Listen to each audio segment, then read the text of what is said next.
پھلانگتے ہوئے اپنی بیویوں میں سے کسی کے حجرے کی طرف تشریف لے گئے۔ لوگ آپ کی اس تیزی سے گھبرا گئے۔ تھوڑی دیر بعد آپ واپس تشریف لائے تو آپ صلی اللہ علیہ وسلم نے دیکھا کہ لوگ آپ کے جلدی جانے پر تعجب کر رہے ہیں۔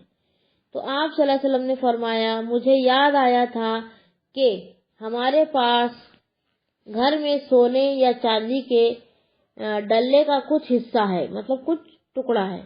مجھے یہ بات اچھی نہیں لگی کہ مجھے اللہ کی یاد سے روک دے اور کسی اور طرف مشغول کر دے، اس لیے میں نے جلدی جلدی جا کر اس کو تقسیم کرنے کا حکم دے دیا۔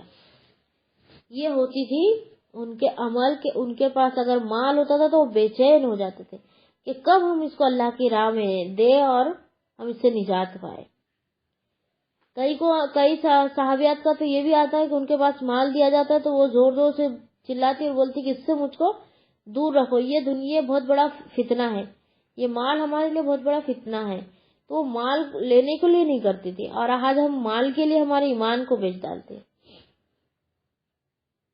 اور ایک بار ایک صحابی کھجور کا ڈھیر لگا کر رکھے تھے، نبی صلی اللہ علیہ وسلم تعجب سے پوچھے، اتنے کھجور ہیں؟ تو ان کا میں کل کے لیے جمع کر کے رکھا ہوں۔ تو نبی صلی اللہ علیہ وسلم تعجب کرنے لگے کہ کل کی فکر پڑی ہے تم کو، کل جو ہوں گا وہ دیکھ لیں گے، آج اس کو صدقہ کر دو۔ ان کے پاس جیسا ان کے پاس آتا تھا ویسا وہ صدقہ کر دیتے تھے، اور جتنا ان کے پاس مال رہتا تھا پورا کے پورا صدقہ کر دیتے تھے، جمع کر کے نہیں رکھتے تھے۔ آج ہم جمع کر کے رکھتے کہ ہم کو یہ خریدنا ہے، ہم کو وہ لینا ہے، ہم کو یہ لینا ہے، ہم کوئی حال میں صبر کرنے کو تیار نہیں ہے۔ اور ایک حدیث ہے، سیدنا جابر رضی اللہ تعالی عنہ بیان کرتے ہیں کہ احد والے دن ایک آدمی نے رسول اللہ صلی اللہ علیہ وسلم سے کہا، یہ بتلائیے اگر میں کافروں کے ہاتھوں مارا جاؤں تو میں کہاں جاؤں گا؟ آپ صلی اللہ علیہ وسلم نے فرمایا، جنت میں۔ یہ سن کر اس نے اپنے ہاتھ میں موجود کھجوریں پھینک دی، پھر بڑی بے جگری سے لڑا حتیٰ کہ شہید ہو گیا۔ جان کی بھی پرواہ نہیں تھی۔ ہماری جان کی ہم کو بہت پرواہ ہے، ہماری جان کے لیے ہم بہت کچھ کر دیتے ہیں نا۔ دنیا اتنی آسان بنانے کی کوشش کرتے ہیں کہ آخرت میں مشکل میں پڑ جائیں گے۔ اس لیے دنیا زیادہ آسان مت کرو، جتنا قسمت میں رہیں گا، جتنا نصیب میں رہیں گا، وہ مل کر رہیں گا۔ اور ایک حدیث ہے، سیدنا انس رضی اللہ تعالیٰ عنہ بیان کرتے ہیں کہ احد والے دن رسول اللہ صلی اللہ علیہ وسلم نے ایک تلوار پکڑی اور فرمایا، یہ تلوار مجھ سے کون لے گا؟ صحابہ کرام اپنے ہاتھ آپ کی طرف دراز کیے، ان میں سے ہر ایک کی زبان پر تھا کہ میں لوں گا۔ آپ صلی اللہ علیہ وسلم نے فرمایا، کون ہے جو اسے اس کے حق کے ساتھ لے؟ یہ سن کر سب لوگ پیچھے ہٹ گئے۔ انہوں نے توقیف کیا کہ ابو دجانہ بے دریغ آگے بڑھے اور انہوں نے کہا، میں اسے اس حق کے ساتھ لوں گا۔ پس انہوں نے آپ سے تلوار لے لی اور اس سے مشرکوں کی کھوپڑیاں پھاڑ دی۔ مطلب نبی صلی اللہ علیہ وسلم کی تلوار لینا مطلب کیا تھا؟ تو اس میں کوئی عورت پر حملہ نہ کیا جائے، کوئی بچوں کو نہ مارا جائے، ضعیفوں کو نہ مارا جائے، کسی کو ناحق قتل نہ کیا جائے۔ تو یہ سن کر لوگ تھوڑا سا رک گئے، تب وہ دجانہ آگے بڑھ کر وہ تلوار لے کر وہ لڑائی کرنا شروع کر دیے۔ اب ایک آیت ہے اور 134 نمبر کی، بسم اللہ الرحمن الرحیم، الذین ينفقون فی السراء والضراء والکاظمین الغیظ والعافین عن الناس واللہ یحب المحسنین۔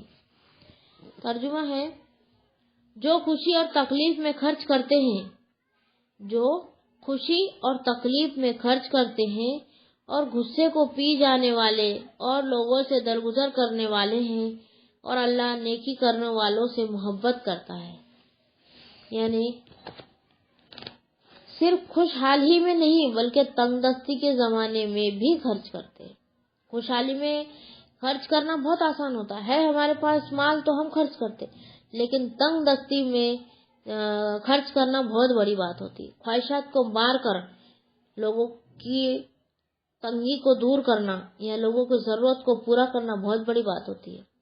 اب اس کا مطلب یہ ہے کہ ہر حال ہر موقع پر اللہ کی راہ میں خرچ کرتے رہے، ہر موقع پر ہر حال میں اللہ کی راہ میں ہم خرچ کرتے رہے، خرچ کرنا کبھی نہ چھوڑے، اللہ کی راہ میں ہمیشہ دیتے رہے، اور یہ نہ سوچے کہ میں نے بہت دے دی اللہ کی راہ میں نے تو بہت دے دی، آج تو اتنا دی کہ پوچھو مت، آج تو اتنا، اس دن تو میں نے اتنا اچھی چیز اس کو اللہ کی راہ میں دے دی، بس دو اور بھول جاؤ، اور اچھے سے اچھی چیز دینے کی کوشش کرو، اور صدقہ کرنے کی ایک عادت ڈال لو اپنی، اور اپنے بال بچوں، اپنے جو دوسرے لوگ ہیں ان کو بھی سکھانے کی کوشش کرو، جیسے کہ اللہ تعالیٰ نے سورہ بقرہ آیت نمبر 274 میں فرمایا، وہ لوگ جو اپنے مال رات اور دن چھپے اور کھلے خرچ کرتے ہیں، وہ لوگ جو اپنے مال رات اور دن چھپے اور کھلے خرچ کرتے ہیں۔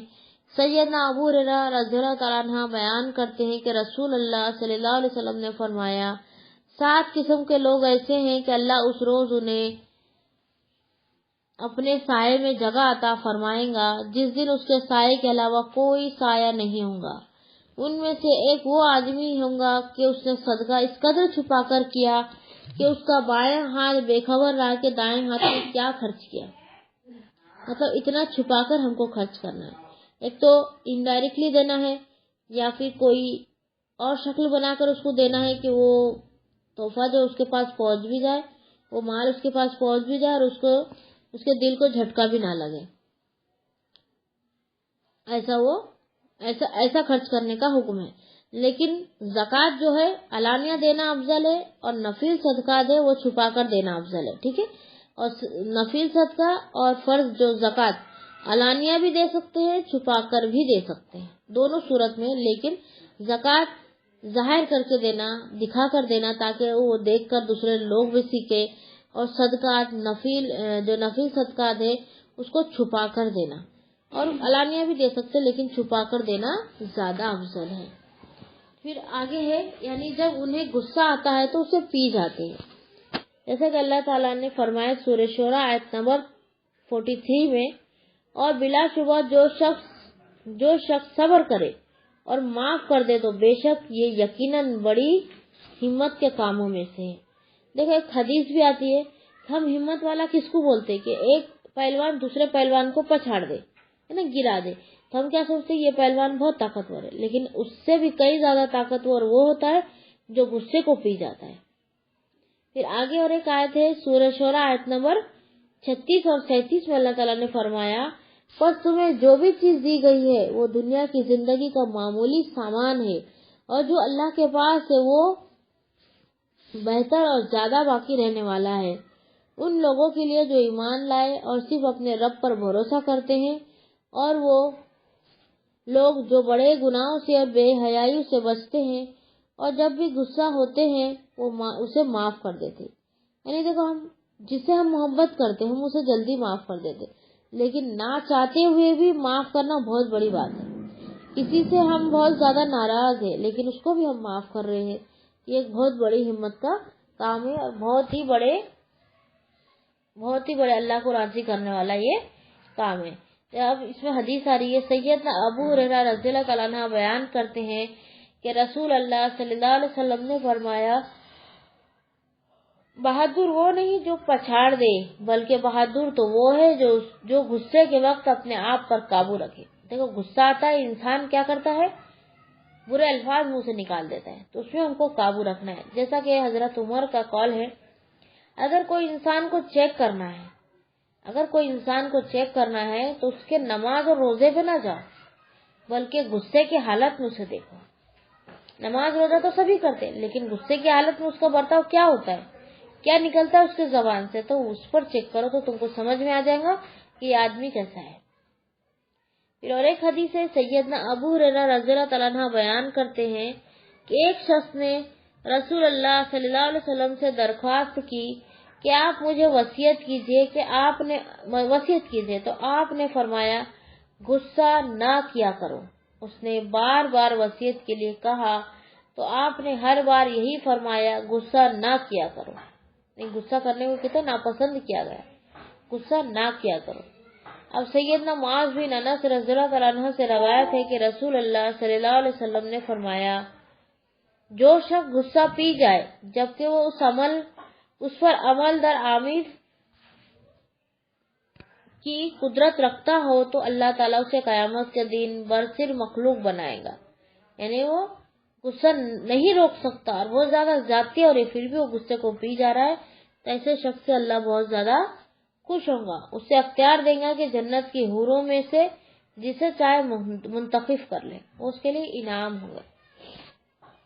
پھر آگے ہے وعافینا عن الناس، یعنی لوگوں کی ضرورت رسانی، ان کے نازیبا حرکات پر نہ ان سے لڑتے ہیں، نہ جھگڑتے اور نہ انتقام لیتے ہیں، یعنی کسی کی عادت ہم کو پڑتی نہیں ہے لیکن پھر بھی ہم اس کو برداشت کرتے ہیں، اس کو ہمیشہ معاف کرتے رہتے ہیں اور اس سے لڑتے نہیں اور اس سے بدلہ بھی نہیں لیتے ہیں، بلکہ حلیم و بردباری سے کام لیتے ہیں، عفو درگزر کرتے ہیں۔ عفو درگزر کے سلسلے میں اللہ تعالیٰ نے فرمایا سورہ نور آیت نمبر 22 میں، معاف کر دے اور درگزر کرے، کیا تم پسند نہیں کرتے کہ اللہ تمہیں بخشے؟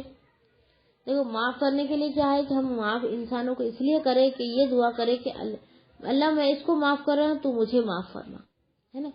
ویسے ہی ایک بار ماں عائشہ پہ تہمت لگی تھی، تو حضرت ابو بکر حسان بن ثابت جو تھے، ان کے رشتہ دار تھے، ان کا وہ خرچ چلاتے تھے، تو حسان بن ثابت بھی لوگوں کی باتوں میں آ گئے اور ہاں میں ہاں ملا دی۔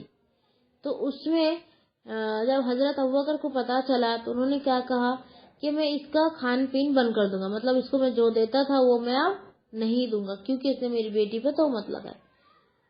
ترنت آیت اتر گئی کہ رزق دینا تمہارا کام نہیں بلکہ اللہ کا کام ہے، اور معاف کرنا بھی تمہارا نہیں بلکہ اللہ کا کام ہے، تم اس لیے معاف نہیں کر سکتے کہ اللہ تمہیں معاف کرے۔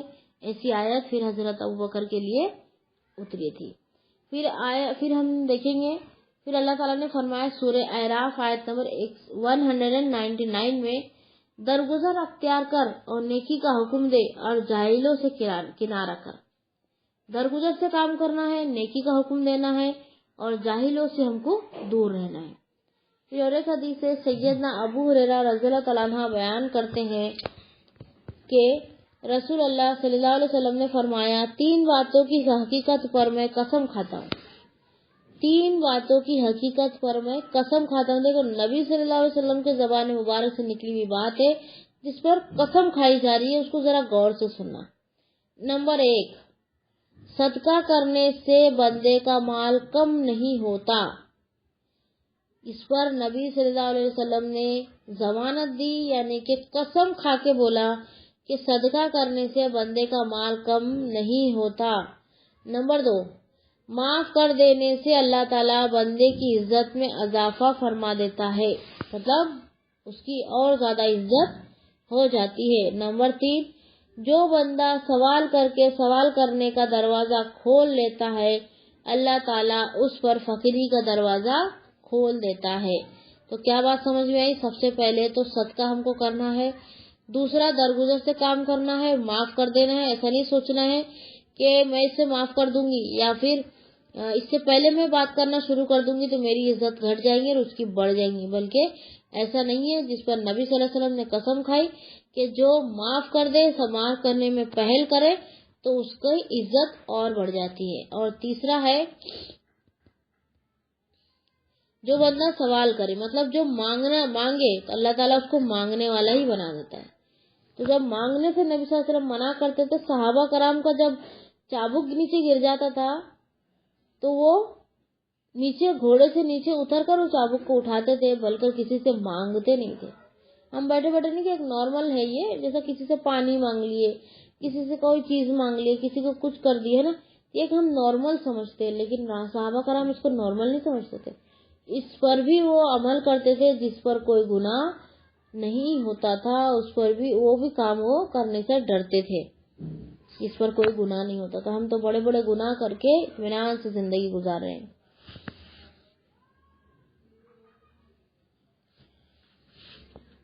تو یہ 3 باتوں پر نبی صلی اللہ علیہ وسلم نے قسم کھائی، صدقہ کرنے سے مال کم نہیں ہوتا، معاف کرنے سے بندے کی عزت کم نہیں ہوتی، اور جو سوال کرنا شروع کر دیتا ہے اللہ کو چھوڑ کر دوسروں سے مانگتا ہے تو اللہ تعالیٰ اس کو محتاج بنا دیتا ہے، وہ ہمیشہ پھر دوسروں سے ہی مانگتا رہتا ہے۔ جبکہ مسلم کے الفاظ یہ ہے کہ جو اللہ تعالیٰ کے تواضع اور انکساری سے کام لے، اللہ تعالیٰ اسے اعلیٰ مقام عطا فرماتا ہے. مطلب جو لوگوں سے نہیں بلکہ اللہ سے گڑ گڑا کر مانگتا ہے تو اللہ تعالیٰ اس کے اعمال کو کیا کرتا ہے؟ بلند کر دیتا ہے. ٹھیک ہے. وآخر دعوانا الحمدللہ رب العالمین. آج ہماری انشاءاللہ دعا رہیں گی.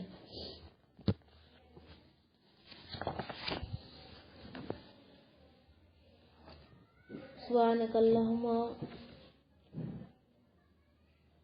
اللہم و بحمدک و تبارک اسمک و تعالی جدک و لا الہ غیرک.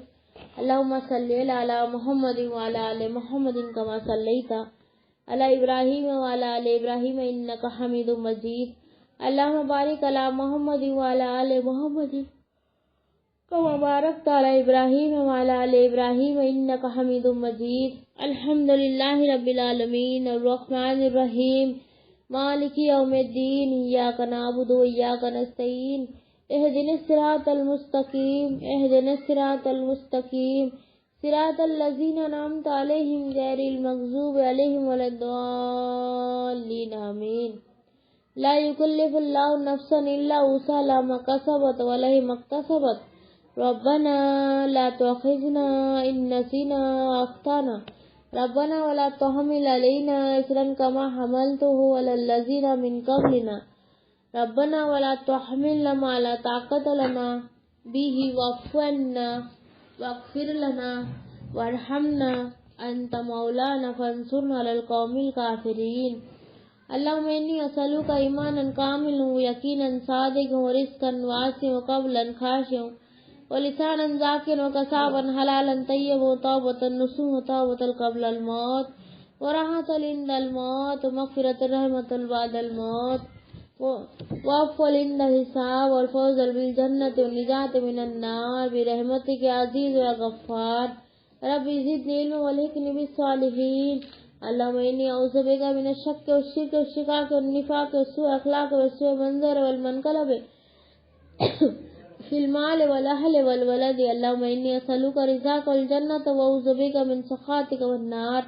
اللهم إني أعوذ بك من فتنة القبر وأعوذ بك من فتنة المحيا والممات. أعوذ بالله أن أكون من الجاهلين. ربنا لا تزغ قلوبنا بعد إذ هديتنا وهب لنا من لدنك رحمة إنك أنت الوهاب. ربنا أفرغ علينا صبرا وتوفنا مسلمين. ربنا اغفر لي ولوالدي وللمؤمنين يوم يقوم الحساب.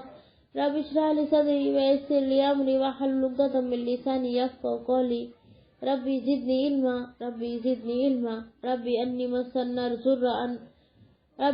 مسنا الضر وأنت أرحم الراحمين. لا إله إلا أنت سبحانك إني كنت من الظالمين. ربي اغفر وارحم وأنت خير الراحمين. ربنا هب لنا من أزواجنا وذرياتنا قرة أعين واجعلنا للمتقين إماما. ربي هب لي حكما والحقني بالصالحين واجعل لي لسان صدق في الآخرين واجعلني من ورثة جنة النعيم. ربي أعوذ بك من همزة الشيطان وأعوذ بك ربي أن يحضرون. ربنا اصرف عنا عذاب جهنم إن عذابها كان غراما. ربنا آتنا في الدنيا حسنة وفي الآخرة حسنة وقنا عذاب النار وقنا عذاب القبر وقنا عذاب الحشر وقنا عذاب الفلسرات. یا عزیز یا غفار یا رب العالمین. اے اللہ تمام تعریفیں ساری حمد و ثنا آپ ہی کے لیے ہے، آپ کا کوئی شریک نہیں. اے اللہ ہم عاجز بندے ہیں، تیری پاکی بیان کرتے ہیں، تجھے سے مدد چاہتے ہیں. اے اللہ ہمارے صغیر اور کبیرہ گناہوں کو معاف فرما. اے اللہ ہم سے درگزر کا معاملہ عطا فرما. فکر سے، غم سے، سستی سے، بزدلی سے بچا. اے اللہ تمام مسلمانوں کی مغفرت فرما اور اسلام کی حفاظت فرما. اے اللہ ہمیں گلہ غیبت سے بچانا، حسد، کینہ، کپڑ، گھمنڈ، فقر، تکبر سے بچانا. ہمارے دل کو پاک کر دے، نفاق سے، جھوٹ بولنے سے بچا. اے اللہ نفس کے سر سے بچانا، شیطان کے بہکاؤ میں آنے سے بچانا. اے اللہ ہمیں سیدھے راستے پر چلانا، اسلام اور مسلمانوں کی عزت عطا فرما. اے اللہ آپ کے رضا والے کام کرنے کی ہدایت نصیب فرما. اے اللہ آپ کے ناراضی اور غصے اور غضب سے بچا لینا. اے اللہ ہمارے اولاد کو نیک بنا، نماز کے پابند بنا، نیک عمل کرنے کی توفیق عطا فرما. اے اللہ ہمارے اولاد کو قرآن مجید کو سمجھ کر، پڑھ کر، عمل کر کے دوسروں تک پہنچانے والے بنا.